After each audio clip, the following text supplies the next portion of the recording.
A lot of aspiring school leaders do the coursework, they do the internship, but still feel unprepared for the interview. Not because they're unqualified, but it's because their mindset hasn't shifted into leadership yet. If you understand these three shifts, your interview prep is going to go to an entirely new level. Let's talk about it.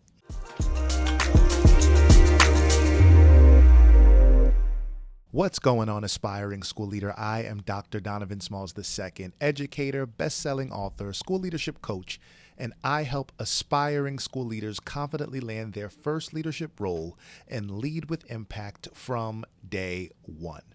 Today's topic is 3 mindset shifts that will strengthen your leadership interview prep. Now, these 3 shifts that we're going to talk about, you probably have already heard.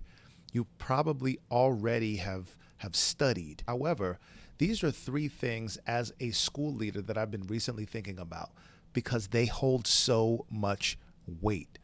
And as we get into these 3 shifts, you're going to notice that, hey, I already know that I should be doing these things once I land my first leadership role. However, when it comes to school leadership, you can get so comfortable in a routine that you forget that the basics are actually what's going to make you successful as a school leader. So let's go back to the basics today, and let's talk about 3 mindset shifts that will strengthen your school leadership interview prep. So number 1 is visibility matters more than authority.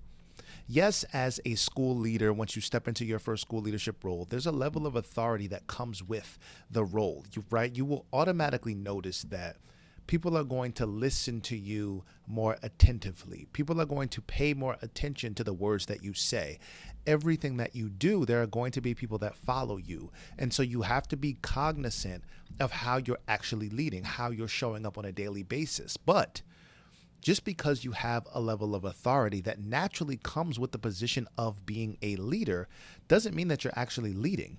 You need to make sure that you are visible, because visibility is key. You know, during my first year as a school leader, as a vice principal, one of my co-VPs who has been doing this work for 15 to 20 years, he started to teach me about visibility, how we cannot stay in our office and actually say that we're being leaders, how we have to actually show up for the people that we say that we're leading. And that was critical for me because it allowed me to pause during certain times of the day to make sure that I was visible, to make sure that I was having critical conversations with teachers about instruction, just about how they're doing, checking in with them. And I think that that is a really important aspect of leadership. Yes, it's very basic. And you might say to yourself, I already know that I should be doing these things. I'm going to do these things. But I'm telling you this, it's very easy to stay in a silo. It's very easy to isolate yourself as a leader. And I'm sure you've heard this before, that leadership is lonely. Leadership can be lonely, but it doesn't have to be. But visibility is going to be the key. And so you, as an aspiring school leader, you don't need a title to start leading. And I constantly say this because leadership is not a position. It's not a title. Leadership is actually a disposition. It's how you show up on a daily basis with whatever it is that you are doing. Interview panels want to hear about moments where you've stepped up, not moments where you had a title. So you, as an aspiring leader, yes, you don't have a formal title yet. However, what are some key areas within your school building that you can contribute to as a leader in your current position? I understand time is limited. I understand you might only have 1 prep period. Some schools, you might not have a prep period at all, right? At one of the schools where I taught, we didn't have a prep at all. We just had a 45-minute lunch break. And so I get that time is limited. I understand how essential it is to be able to carve out time for yourself and to prep and to plan. But if you have the goal of becoming a school leader, you have to figure out time where you can start getting and gaining leadership experiences right where you are. Are you leading a team meeting? Are you leading some sort of professional development session because you've reached out to your current administrators because they know that they can rely on you to facilitate professional growth for your colleagues. What are you doing now? We cannot make excuses. We only make adjustments. Leadership is demonstrated through behaviors, again, not job titles. The more visible you are in your building, the more you can connect with people and actually make the change that you want to make. There is a huge difference between leadership and management, right? Management as a school leader looks like you making sure that nothing goes wrong during the day, right? We have those days where we can, we can sigh and say, "Ooh, we had a great day because nothing went wrong." But does that actually mean that you were leading? Maybe not. And so I want you to reflect on that. Leadership is actually taking action. It's being visible. It's setting the tone. It's true collaboration, not just hearing people, but how are we implementing what we're hearing? Those are things that I need you to think about, not just managing a building. Yes, there are times that are appropriate for management, but as a leader, you got to figure out that balance between leadership and management because both are key and critical to your success. And you should be able to talk about both in your interview because that's what the panel wants to hear. Not that you're just going to be a manager, but how are you going to also be a leader? Number 2, as it relates to the second mindset shift that will strengthen your school leadership interview prep. Number 2 is every internship isn't the same, so you must be intentional. My internship experience was really interesting because it was in 2 different states, right? At the time I was working on my admin certification. I started off in Cincinnati, Ohio, right? This was during the pandemic. There was some transition, relocation, all those things like many people. And so I started off my internship in Cincinnati, Ohio, but then I finished at the school where I first taught in New Jersey. And very 2 different experiences, right? Cincinnati, Ohio was a charter school. New Jersey was a public school, right? The charter school was K to 8, and the middle school in New Jersey was 6 to 8. And so very different experiences, very different leaders. And the leader that you have, the mentor that you are working with, that is critical in terms of you getting the experiences that you need, getting the exposure that you need to truly understand what school leadership is about. So as you are preparing for your interviews, as you are preparing for your internship, I want you to be strategic about the experiences that you're going to get. You want to have a mentor that's going to be proactive in your experiences as an aspiring school leader so that they're not just giving you tasks to do, right? Create the agenda, create the memo for the week, whatever it is, right? Those things are important, but what type of committee can you get on to actually demonstrate your leadership? How is your mentor pulling you into observations so that you can actually walk through an entire observation and see what a pre-observation conference looks like?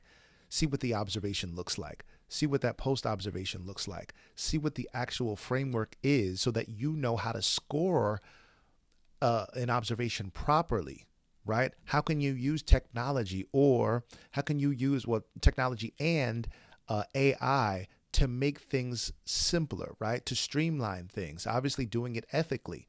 How is your mentor pulling you into experiences? Because again, every internship is not the same. Some internships are going to give you real leadership experiences where others will not. That's why you must be intentional about the experiences that you seek. Find a mentor that's going to be an open book. Find a mentor that's going to allow you to pick their brain. Find a mentor that's going to be proactive and pull you into experiences as opposed to just waiting for you to tell them what you need. Because guess what? When you are working toward becoming a school leader, you don't know what you need.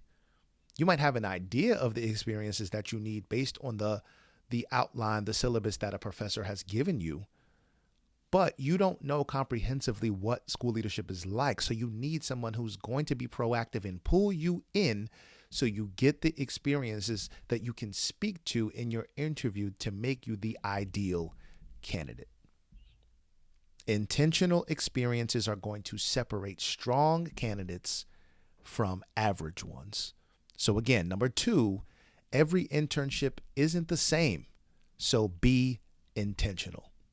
And lastly, study multiple leaders to build your range. I once read this book. It's actually called Range. And it talks about how you don't want to necessarily be a specialist, right? You don't want to be someone who is one dimensional. I often think about LeBron James and how he is arguably, and I will say that loosely, right? Arguably the greatest basketball player of all time. You cannot necessarily pinpoint one specific thing that he does over all of his other things, right? All of his other attributes. But he's so well-rounded that he covers so many areas, and that's how you need to be as a leader, as a school leader. Yes, instructional leadership is an aspect of leadership, and we constantly talk about instructional leadership, which I think is important. But you can't forget the fact that you need to be able to lead people. You need to be able to look at curriculum. You need to be able to be a mentor and a coach to people. Right? There are so many, you have to be able to manage the building. There are so many different things, so many different aspects of school leadership that you have to be willing and able to have a wide range of leadership skills in. And so I don't want you to just focus on being a specialist, focusing specifically or exclusively rather on instruction. You must be a well-rounded leader because you are a leader of people first and instruction second. You grow faster when you observe how different leaders approach the work because everyone is different. As a teacher right now, let's say you have 3 school leaders, 3 administrators that you report to, right, that lead your building. I could imagine that all 3 of them have different type of leadership styles. They do things differently. They have different systems. And so how can you spend time with each of those leaders to start being exposed to the different type of leadership styles so that you can take something from each of them, adopt them to make it your own, and then you become a more effective leader because you've studied a wide range of leadership skills. That's the way it works. So I don't want you to be locked into just one particular person and then you're just getting experiences and having conversations with them. I think that's great if that's all that you are exposed to, right? I acknowledge the fact that, hey, sometimes we only have one mentor that can mentor us. We need to just get through the program and then move on. I completely understand that. But if you have an opportunity, try your best, right? Get onto social media, start picking people's brains, right? Ask people questions about what it means to be a leader or their different tactics and ideals, right? Think about how you can think outside of the box to become the leader that you ultimately want to be. And exposure and having range is truly going to help you because studying multiple leaders is ultimately going to sharpen your leadership skills. So watch how leaders communicate and make decisions. Pay attention to how they handle conflict or tough conversations. Notice their strengths. Notice their weaknesses. Notice the things that they do differently.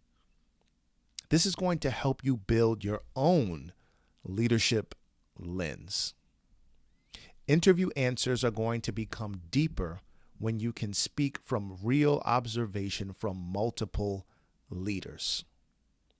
So again, I truly want you to start reaching out, start having conversations with people that are leaders in different contexts, right? It might be an elementary school. It might be a middle school. It might be a high school. It might be a charter school. It might be public. Start to have conversations with different people, different leadership styles so that you can start to see that you don't have to be like anybody else. Right? Like that was one of the things that early on in my leadership journey, I thought that maybe I need to be like this leader. because they're doing great work and they're doing great things. I need to be like them. Or maybe I need to be like this leader because they're more stoic, they're more stern, right?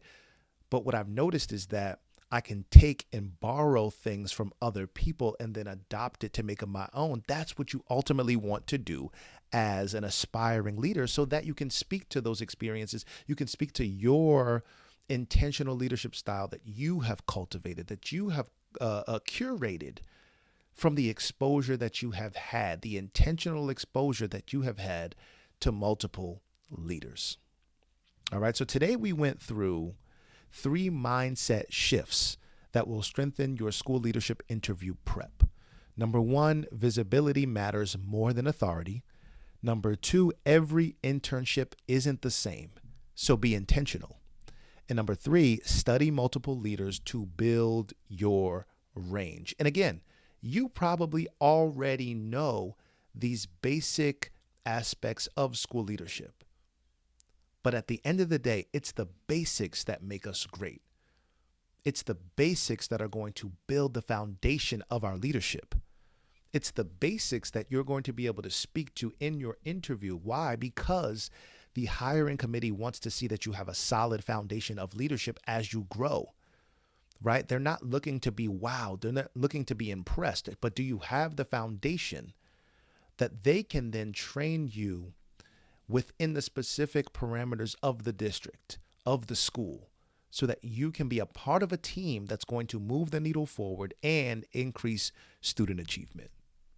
If you are someone who needs additional interview prep, if you need to talk through some scenarios because you know that the interview is a place where you have stumbled in the past, that is what I help aspiring school leaders do. I help you confidently land your first leadership role and lead with impact from day one. Let's have a conversation.